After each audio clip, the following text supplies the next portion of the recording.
Olá seres humanos, Killdragon aqui, sejam bem-vindos a mais um Pixel Time! Esse é o nosso cantinho do pixel art aqui no canal, e neste episódio eu lhes trago este personagem que se amarra em trazer um pouco de caos para a teamfight. Essa é a minha versão do Blitzcrank do League of Legends, feita no GIMP, olha só! Na verdade, eu tive a ideia de fazer uma pequena série de vídeos utilizando ferramentas diferentes, para que, além de mostrar que é bem possível criar pixel art com quase qualquer software de arte, eu também possa trazer para vocês um pouco de familiaridade com a interface do software, tá? Isso pode ajudar vocês a escolherem as ferramentas mais adequadas para o seu estilo de trabalho. Mas lembre-se sempre, o software é apenas um meio para um resultado. Ele não deve te atrapalhar no seu objetivo final, mas o que vai definir esse objetivo de verdade são as suas bases, as suas skills, ok? Não fique apegado no software. E eu vou deixar na descrição deste Pixel Time o vídeo onde eu me baseei para configurar as ferramentas do GIMP. Assim, esse vídeo foi bem bacana porque elas ficaram no ponto certo para iniciar uma pixel art legal. As configurações que o rapaz ensina lá são bem legais, vale a pena mesmo. Se você quer utilizar o GIMP como um software de pixel art, sem esquentar muito o cérebro. Todas as configurações que ele faz lá são bem válidas, vale a pena dar uma olhada. Qual que é a ideia aqui? Quero criar um pouco de pixel art como se fosse assim uns sprites de um jogo de luta com personagens que eu gosto. Eu vou começar primeiro com os personagens do League of Legends, depois talvez eu traga alguns outros personagens, eu não sei, isso vai ficar uma surpresa um pouco mais pro futuro. Eu comecei com o Blitz, ele é um personagem que no começo eu nem gostava tanto assim, fui aprendendo a gostar dele com o tempo, né? Eu achava ele um pouco inútil pra falar a verdade, era um personagem que se você errasse o grab, acabou praticamente, você não faz mais nada, era o que eu pensava. Mas aí depois eu comecei a descobrir que se você encaixar um grab bem e no meio de uma teamfight você conseguir uma boa ult, de repente aquela ult com aquele silence pode acabar com a teamfight. Além do que ele tanca bem assim, então eu gosto desses personagens tanquinhos. Ele não é o meu personagem suporte favorito, quando chegar a hora do favorito vocês vão saber, mas ele é um dos favoritos atualmente, né, que eu gosto de jogar bastante com ele. Vocês podem ver aí embaixo que além desse monte de Blitzcrank que eu estou usando como referência, eu deixei também os dois sprites, né, ao lado do nosso Blitz ali. O do meio é obviamente, né, reconhecível, né, o Ryu do Street Fighter. Esse é do Street Fighter Alpha, inclusive, né, ou Street Fighter Zero, dependendo da versão que você jogava. E eu quis deixar ele ali como uma referência de tamanho mesmo de sprite para os nossos personagens. Provavelmente esse é o tamanho médio de sprites que eu vou fazer para os personagens. E o segundo ali mais à esquerda é o Huitzil, sei lá como é que fala o nome. Eu vou falar Huitzil, que era como eu falava na época que eu jogava o game Darkstalkers, que é outro game fenomenal da Capcom. Uma pena que a Capcom não esteja mais investindo tanto assim no Darkstalkers, e a maioria dos personagens desse jogo só estão aparecendo como pontas em outros jogos, né? Mas seria bem legal se tivesse um Darkstalker novo saindo por aí. Na minha opinião, o Huitzil... meu Deus, esse nome, como é que fala isso? Huitzil! Na minha opinião, o Huitzil ele é bem parecido assim com o Blitz, né? Inclusive nas cores e a sombreira grande e tal. Eu não sei, mas talvez o pessoal da Riot tenha se inspirado um pouco nesse personagem da Capcom para fazer o Blitz, talvez, eu não sei, eu só estou jogando aqui a ideia no ar. Mas como eu acho eles dois bem parecidos, eu achei que ia ser uma boa deixar ele ali do lado, mesmo porque vocês podem ver que a posição do Blitz que eu fiz ali é um pouco parecida com a posição do Huitzil. Essa foi mais ou menos a ideia. Vocês podem ver que eu comecei essa imagem com aquela velha ideia do bloco, né? Do bloco de massa, digamos assim. O bloco de tinta. Ou seja, eu comecei com a silhueta do Blitzcrank primeiro, escolhi uma cor base. Essa cor base, ela não necessariamente precisa ser a cor mais escura do sprite. Eu gosto de fazer com uma cor mais próxima da escura. Vocês podem ver que eu comecei com um marrom bem escuro e depois eu brinquei um pouco mais com as cores, né? Eu comecei a adicionar um pouco de luz. E aí quando eu vi que este marrom já não bastava mais, eu simplesmente coloquei um marrom mais escuro ainda para fazer a line art por baixo. É um estilo que eu estou gostando bastante de trabalhar, essa ideia de definir um pouco mais a silhueta antes realmente de colocar a mão na massa e começar a botar os valores, né, essas coisas, os detalhes. Eu estou fazendo isso tanto na arte convencional quanto no pixel art. Quem faz isso bastante é aquele pessoal lá do Dia Games, né? Eu vejo isso bastante nos time-lapses dele. E eu tô absorvendo isso, tá sendo bem legal, tem um resultado bem bacana, assim. Talvez vocês possam experimentar nas pixel arts de vocês aí também. Uma coisa que eu acho bem legal do Blitzcrank é que ele é um personagem, sei lá, vocês vão até zoar um pouco da minha cara, mas eu acho que ele é um personagem pra tiozão, sabe? Aquele cara que não tem lá muito dedo, mas quer realmente ser útil de alguma forma. Tudo bem que se você erra um grab, você pode até ficar um pouco mais inútil, mas ele não tem uma complexidade tão grande assim pra jogar e dá pra fazer umas plays legais com ele, assim. Sem contar que ele é aquele tipo de personagem um pouco imprevisível, né?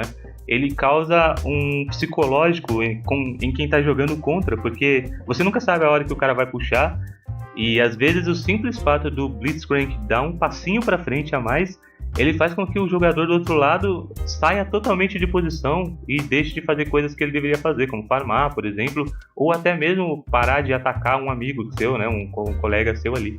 Então, eu acho que o Blitzcrank, ele é um personagem mais de jogo psicológico do que de skill play mesmo, assim, pra falar a verdade. É uma pena mesmo ele ser um pouco travado, entre aspas, né, para jogadores do competitivo. Os jogadores do competitivo não trazem ele tanto, se bem que no ano passado até que trouxeram ele no Mundial, uma ou duas vezes ali. A gente viu bastante coisa legal no Mundial, inclusive o Blitz. Mas ele não é tão utilizado assim, porque todo mundo já pegou as manhas, né? Ele é um personagem bastante antigo já da lore, né, do jogo. Eu acho que ele é da primeira versão, se não me engano. Então, o pessoal não usa mais ele tanto assim. Mas é bem bacana, cara. É um personagem bem divertido de jogar. Principalmente se você está começando no jogo, talvez seja um dos personagens que mais te facilitem a vida um pouco, né? Te façam sentir um pouco mais útil no jogo, sem necessariamente você ter aquela skill de ficar apertando 500 mil botões ao mesmo tempo e fazer grandes gameplays, né? Um simples splash e um hook certo ali, ou às vezes só o hook, ou uma ult no meio de uma teamfight, ou em cima de algum inimigo que às vezes ia matar o seu ADC ali, já é o suficiente para você conseguir virar, né, e fazer coisas bem legais com esse bonequinho. É um bonequinho meio durango, mas é bem legal. Falando um pouco mais aí sobre a pixel art que eu tô fazendo, eu tô jogando aí um pouco mais do cinzento, né? Que na verdade, esse Blitzcrank que eu tô fazendo, ele é um pouco meio lá, meio cá. Eu baseei ele um pouco naquele Blitzcrank antigo. Se vocês olharem aí na esquerda, ali embaixo, tem uma imagem com o Blitzcrank com a mão pra frente.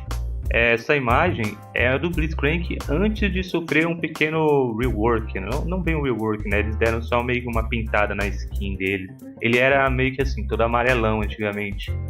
Eu resolvi preservar alguma dessas partes um pouco amarelas. Mas se vocês olharem ali embaixo, onde tem aquela imagem dos 3 Blitzcranks ali, ele já tá com esses cabos, né, e todas essas coisas que eu resolvi colocar também. Então ficou um Blitzcrank meio lá, meio cá. É a minha visão do Blitzcrank, tá? Não é tão fiel assim. Vocês podem ver também que a cabeça do Blitzcrank ali, eu resolvi fazer ela mais ou menos igual aquele bonequinho do meio. Eu achei muito legal esse bonequinho do meio. Inclusive tá um pouco parecido com o Nautilus, né? Então eu achei bem legal assim. E eu resolvi fazer a cabeça do Blitzcrank com esse parecido no meio, assim, tá?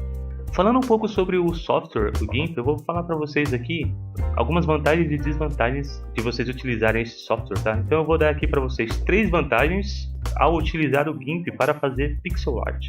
A primeira vantagem que eu vejo é que os brushes e as outras ferramentas do GIMP, elas são totalmente personalizáveis. Isso é muito bom quando você vai trabalhar com qualquer tipo de arte, porque você pode estar utilizando o software tanto para pixel art quanto para arte comum.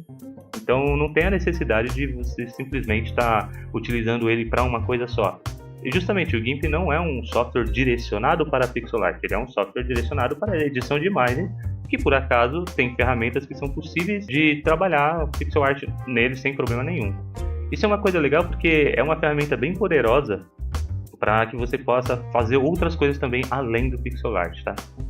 Uma outra vantagem também que eu sempre procuro em qualquer programa de edição de arte ou de pixel art ou qualquer coisa do tipo é a ideia de você trabalhar com camadas. Se vocês observarem ali do lado direito, tem as camadinhas ali, eu trabalhei com essas 4 camadinhas e isso é uma coisa que se tornou essencial na arte digital. Compensa muito quando vocês forem escolher o software de vocês para qualquer tipo de arte, inclusive pixel art, vocês escolherem um software onde é possível trabalhar com camadas, vale muito mais a pena. Uma outra coisa também que vocês perceberem aí, ele tem instâncias de janela. É bem legal porque você não precisa ficar dando zoom, trazendo zoom direto quando você está trabalhando com pixel art. Você trabalha da mesma forma que trabalha em software como o Photoshop ou Krita, né? Deixa ali uma instância da janela do lado ali com a imagem 100% e consegue trabalhar com o zoom uma outra janela. Então isso é muito bom também, principalmente quando você está fazendo pixel art, já que as imagens de pixel art elas costumam ser bastante pequenas, né? Você costuma trabalhar com coisas com 16 por 16 de tamanho até 256 por 256. Então é bem legal a gente poder fazer instâncias das nossas janelas. E tudo que você mexe na janela da esquerda, ela vai mexer na janela da direita também. Agora vamos a algumas desvantagens do GIMP. Para quem está iniciando no GIMP, a interface dele é meio confusa no início. De longe, assim, é uma das piores coisas que eu vejo no GIMP. Uma outra coisa também é que as teclas de atalho do GIMP são meio estranhas. Esse tutorial que eu vou colocar para vocês aí no link da descrição vai ser super legal porque o rapaz ele ensina como é que coloca as teclas parecidas com a tecla do Photoshop. Então quem vem do Photoshop também vai ficar bastante familiarizado com o GIMP. Às vezes é legal você ter essa maleabilidade de mudar as teclas para uma tecla de um software que você já está mais acostumado. O certo seria se acostumar com as teclas do GIMP? Sim, o certo seria, mas algumas teclas não são muito intuitivas. Por exemplo, para fazer uma transformação você tem que usar Shift T, coisas assim do tipo, não é muito intuitivo. E isso também entra no terceiro ponto negativo, que é o workflow, o modo único que o GIMP tem de trabalhar. Algumas coisas no GIMP são bem específicas do programa. Por exemplo, quando você está trabalhando com uma camada e você cola um objeto nessa camada, ela não vai ser colada ali automaticamente. Ela parece meio que uma ancorazinha para você definir aonde você vai colar aquele objeto. Isso dá um pepino danado na cabeça da gente quando a gente está iniciando, que até a gente entender como é que funciona o workflow, que você tem uma opção de você fazer uma nova camada, ou colar na camada existente, ou etc e tal, você fica ali brigando com o software e ele fica apitando no seu ouvido sem você saber o que tem que fazer. Uma outra coisa é as ferramentas de transformação, que são bem estranhas, elas dão um susto assim no começo. Mexe um pouco com o GIMP para vocês entenderem o que eu estou falando, beleza?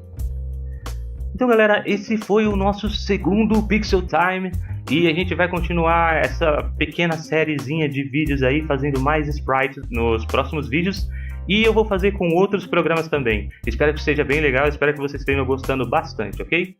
Então não esquece, se esse conteúdo foi útil para vocês, tapa no like aí, se inscreve no canal, compartilha com a galera e a gente se vê no próximo Pixel Time. Falou!